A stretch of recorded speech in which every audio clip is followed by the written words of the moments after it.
Delighted to be here. Thank you to Warwick for getting me here and the very kind invitation of the key departments. Welcome and thanks to Warwick's Cultural and Media Policy Studies, the Centre for Digital Inquiry and the Centre for International Methodologies and the Media Lab for this opportunity to discuss the great challenges of sustainable creative work. I start by acknowledging the lands where my foundational research was conducted. I honour the First Nations folk, the Turrbal and the Yagara, as the owners of the lands where QUT, Queensland University of Technology, stands, and the Jinnabara mountain folk where I also worked. I pay respect to their elders, laws, customs and creation spirits. I recognise those lands have always been places of teaching, research and learning and were never ceded. I make three overall arguments. First, social network markets and platformisation have enabled screenwriter producers to increasingly contest the predatory intellectual property regimes of global, mainly US digital streamers, especially where these indie creators and some working with BVODs, broadcast video on demand, have short series with at least millions of views and critical acclaim as proof of concept of an audience. Second, where screenwriter producers drew on Murdoch and Golding's three cultural economies of commodities, state grants and teaching, and internet-enabled gifting and collaboration, they were able to break out and establish sustainable careers. And I define. Third, the short series, especially led by short series of popular and critical acclaim, which is a rare feat and great achievement, represent Schumpeter-style creative destruction to legacy TV's development model. The short series is an adaptive genre for the post-broadcast era of streaming. Short series pioneers in the US and Australia, such as Felicia Day, The Guild, 170 million views on YouTube, and Shaylee Shackelford, conceptualised the short series as startup companies for web video. Or as creative startups. This is significant since creative startups generally are a priority of European Commission cultural and creative policy. These creative startups are enabled in situated two-way mentoring between Gen X, Millennial and even Gen Zs. I define sustainability as being able to make a reasonable, if gritty and hard-working living and being able to attract seed funding for a slate of ongoing narrative projects. So this slide would be the, if you're going to have a takeaway from this whole session, this would be the slide. Scholarship has shown the fundamental uncertainty facing the producer of any creative good, especially for independent producers, has deepened in the post-broadcast era. In contrast, this is the teaser to the overall takeaway for our session today. I did not expect in these dark times that I would have such a hopeful story to share. But it is no fairy tale in terms of creative labour involved. Earning distinction in the arts has always been tough and it hasn't changed. So this is the background. This is where I did my PhD, where these books were written. I'm super grateful to my supervisor, Stuart Cunningham, who wrote Social Media Entertainment, The New Intersection of Hollywood and Silicon Valley. He wrote that while I was doing my PhD. My principal supervisor and my co-supervisor was the great John Banks, who I'll just come to in a moment. And also while I was there, Jean Burgess had just written her YouTube book, and she was just writing her book on Twitter with Nancy Bain. Burgess sat on my viva voce. Banks, who also worked with Mark Deuser, challenged me to map the skill sets creative industry students needed 5 years out. And that was 2016, and that's what I've been doing ever since. So thanks so much to John.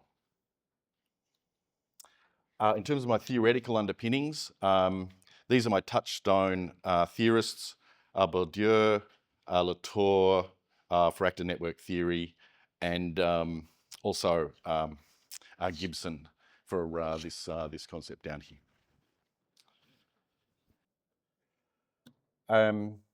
So this is the conceptual framework that I use. The transdisciplinary thread weaving through these concepts together, of course, is convergence of computers and culture, what Strippus characterises as algorithmic culture, and Finn characterises as culture machines. So PhDs have been described as a mountain to climb, but they can also be a blast. So this is what I got to do. So there's a lot of PhDs and postdocs here. So please, if you get a chance to do some really fun stuff, grab it, because it might be it's an important opportunity.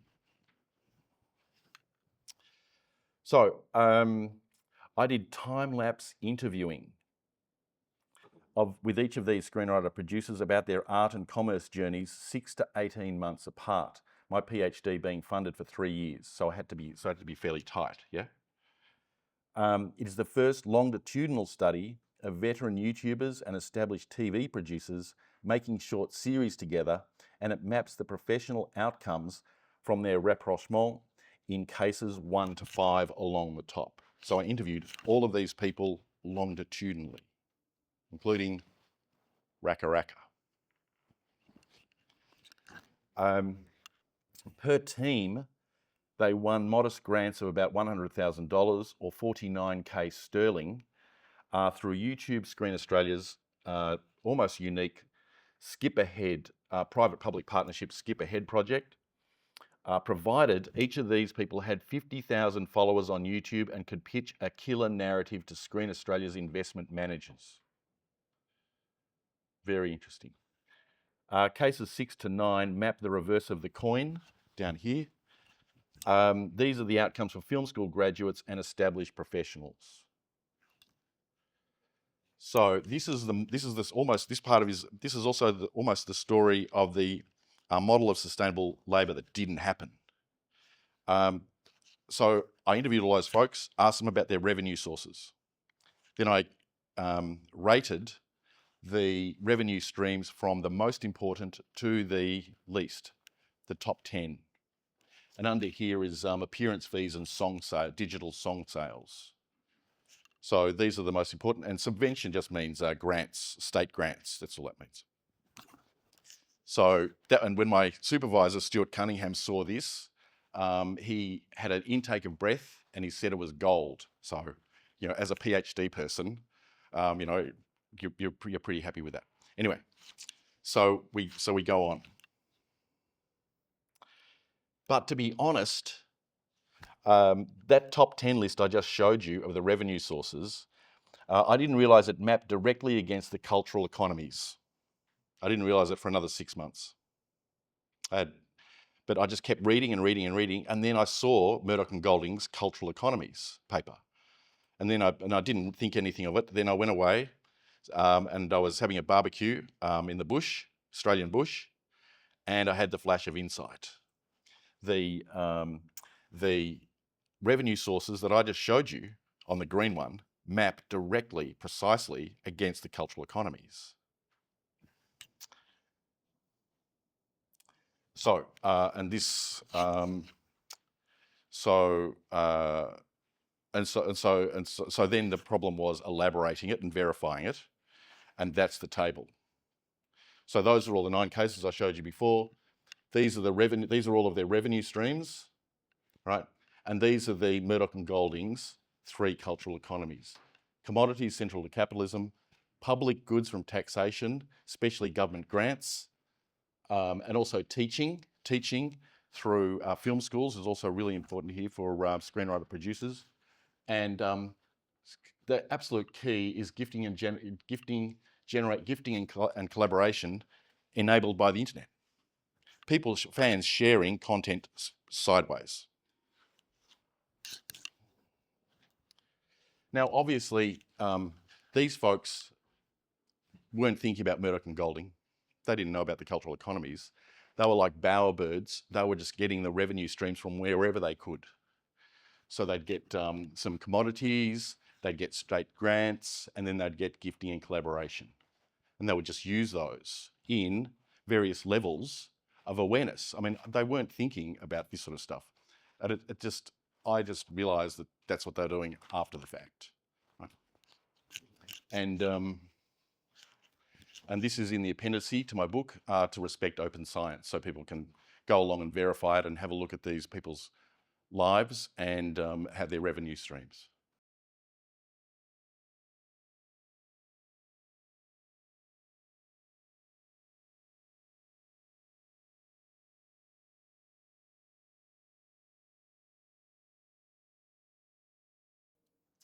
So for my second book, which I'm working on now, I'm very grateful to these screenwriter producers of these short series that they agreed to be interviewed for another set of case studies in my YouTube Generation and the Diversification of Screenwriting book. So again, it's been a lot of fun and a great honour to interview these folks. So yeah. And that book's due out 2026. So I now turn to the third and final part of the presentation. Key findings I will share at the upcoming Marie Curie Alumni Association Conference. The background is the polycrisis, the constituent elements of which are interacting in unpredictable ways. Most of the scholarship on short series internationally is focused on short series powerhouses North America and Australia and Canada, which have got strong subvention cultures, strong grant cultures for young filmmakers. Makes all the difference. But European scholarship is limited to single series case studies, the bulk of it on NRK's gold standard youth series Scam, 2015 to 2017. Until this research, co-funded by the European Commission and Utopia, the European short series space was largely in a systematic way at European level, bit terra incognita. So thanks to the Commission and Utopia for backing innovation in the audiovisual sector. By way of background, Europe invented the film festival, best known for the glamour of the red carpet at the Lumiere Theatre at Cannes, or the Berlinale here with fellow Australian Cate Blanchett. New films premiere at festivals with the imaginary that the successful ones win distribution deals for theatrical or cinema release in the analogue era. Scholarship of film festivals is saturated, but little is known empirically to scholarship about the role played by series festivals internationally, the exception being Parts of Christian's Open TV, which deals with US web series festivals. The role of the short form within European series festivals has not been examined systematically prior to this investigation. Indeed, there's very little scholarship on short series in Europe, with the exception of the most important series out of particular countries. It hasn't been looked at, from what I can tell, in a systematic level at the European level. So I'm also super grateful to the public spiritedness of these European film and TV leaders for their time in agreeing to interviews. And also these festival and artistic directors from France, Germany, Spain and Czechia are the unsung heroes of the European short series circuit for their above and beyond organisational labours and bravery and skill in curating programming that supports European democratic values and gives voice to freedom of expression.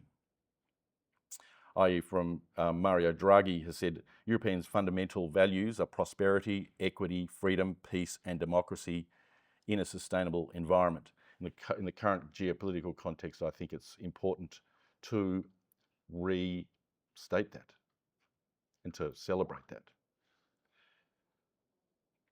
So to be clear, I've been investigating the short series sector of Europe, which is obviously technologically advanced since they rely on streaming for promotion and distribution, but at the same time, they very much exist as festivals in RL. Instead of watching one movie in the cinema for an afternoon, you might see the first 2, 5 to 10 minute episodes of the first season of 2 or 3 entirely different series in competition over a few hours. So you get to see the first few eps of these different series. So Acclaim short series are a hybrid form straddling streaming and also a dedicated international short series festival circuit, only about 15 years old. And so these are the, so I've been doing an ethnography, and I'm very grateful to Utopia that's allowed me to travel around and do ethnography and participant observation at each of these festivals over the last 18 months, which has been terrific. So Khan series, Bill and Al Talent, so the short form lab, where the short film is still very strong in terms of the imaginary for people that want to take the step up to a mid-length film. Absolutely beloved format. And poetics, very heavy emphasis on poetics in the pitch when they're pitching to the producers. Cinema Jove, short series festival at Valencia.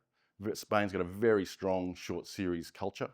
And obviously Marseille, which is probably the dominant indie short series festival in Europe, Marseille Webfest, and Serial Killer, representing Central Europe, and another very strong festival out of Czechia.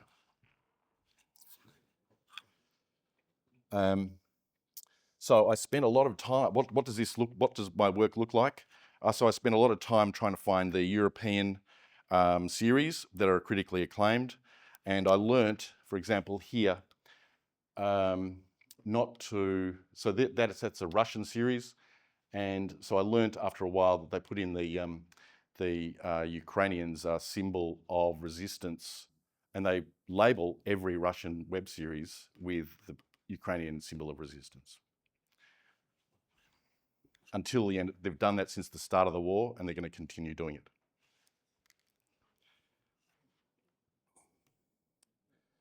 So these are the theatrical release posters of the current short series festival circuit of Europe. They're super reliant on volunteer labour, if anyone's interested in digging into this world. From my ethnographic work, the directors told me these festivals connect the indie filmmaking scene to legacy TV, and represented an explosion of independent, open culture filmmaking. And in the words of one director, Rose of Doles from Basque, Spain, web series creators are among the most talented creators she's ever met. So, in Valencia last year, before the flash floods that tragically killed 232 people, I interviewed the maker of the Cabanyal Z series, a grassroots zombie protest series against gentrification of the beautifully historic Cabanyal fishing village in Valencia. Joan Alamar incorporated the intellectual property in the series in a new company, Sistema de Solar, and established this production studio, which now does promotional work for Netflix. So it went from a grassroots indie web series funded on an oily rag to something quite popular, to building up a studio which is employing people. And this has recast the nature of my investigation to what I'm about to show you.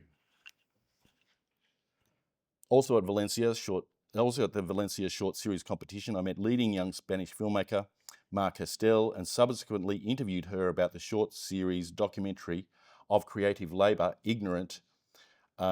Ignorant denounces the present hyper-capitalist era as doubly precarious, since the new precariousness of gig work, on which artists depend, is now heaped on top of the traditional precariousness of the artist. So, to map the European short series of popular and critical acclaim, I established a new database using the rankings of the Web Series World Cup, which I just showed you earlier, Bassaget's and Burkholder's short narrative and serialised book, interviews with festival directors, festival archives, theatrical release posters, and the IMDb and Film Freeway databases. Crucially, of the 201 series I mapped, surprisingly, 192 or 95.5% had a company or a collective, especially the French, behind them. And based only on known indie industry IP trends, most likely therefore hold the prized new intellectual property generated in the series in these new production companies. But that's not verified at the level of individual companies because I have not spoken to them. Yep. The new IP generation is super important to European democratic values, since the European Commission's Draghi report of 2024 warned its social model was compromised unless it could become more competitive against the US. In the US, recent capitalization of intellectual property products is now regarded as a structural shift towards a more IP-intensive economy, which is large and does not show any signs of deceleration. So of these 201 series with their own production companies or collectives behind them, at least 43 or 22%, about 1 in 5, were mounted as a collaboration with another studio. Likely at peer level, since the listing did not include high-profile studios or known brands. I think that's, I'd be really keen to hear what Alessandro is going to say about this in terms of collaboration, because I drew quite a lot on his work in my own PhD. Collaboration in creative industries was great. So since we're in Britain, Dreaming Whilst Black is the most distinguished of your short series here, attracting a BAFTA and translated up to BBC Three. On the ground, these series are mounted by companies and collectives and groups of about 30 people each, suggesting they are the next step in the career ladder after making the first student short film. So distribution is considered the most burning of problems confronting the short series production sector in Europe, from my interviews. Indeed, of the 201 series that I mapped, just 49% had a listed known streamer or broadcaster, but of those, 8.4% had multiple distributions across different platforms, suggesting people were retaining the IP and were leveraging different platforms to get licenses on a non-exclusive basis, which is very interesting. But that's not confirmed. That's just a principle that I established in my book already from the other case studies. Nevertheless, so these are the most significant short series commissioners and broadcasters of short series in Europe and the Nordics online. France, Germany, Spain, YouTube, Spain, Amazon, RTBF, NRK Super, and YLE Arena. So the Nordics are probably the most advanced in terms of short series and especially the public sector in terms of engaging their youth with their own culture and their own priorities of their own culture that I've found in Europe. And certainly NRK, and I'm super grateful to NRK because they're the only broadcasters that's actually stepped up for an interview. I've approached all the other streamers, all the broadcasters, the BVODs, crickets, except NRK. I'll just flick through these. Slides. So this is what the production sector looks like. These production companies, that's their labels. This is YouTube. So these 9 short series from Europe collectively have attracted 344 million views.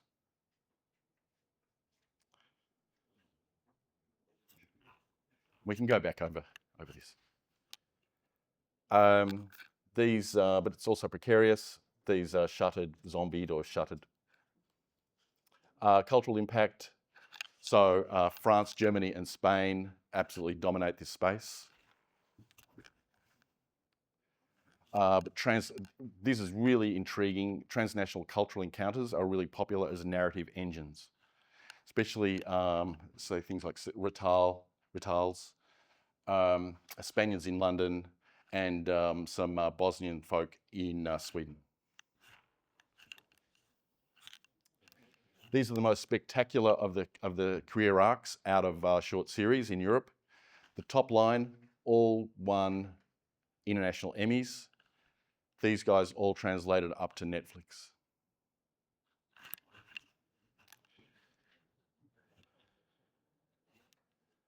Thank you. Yeah. Thank you.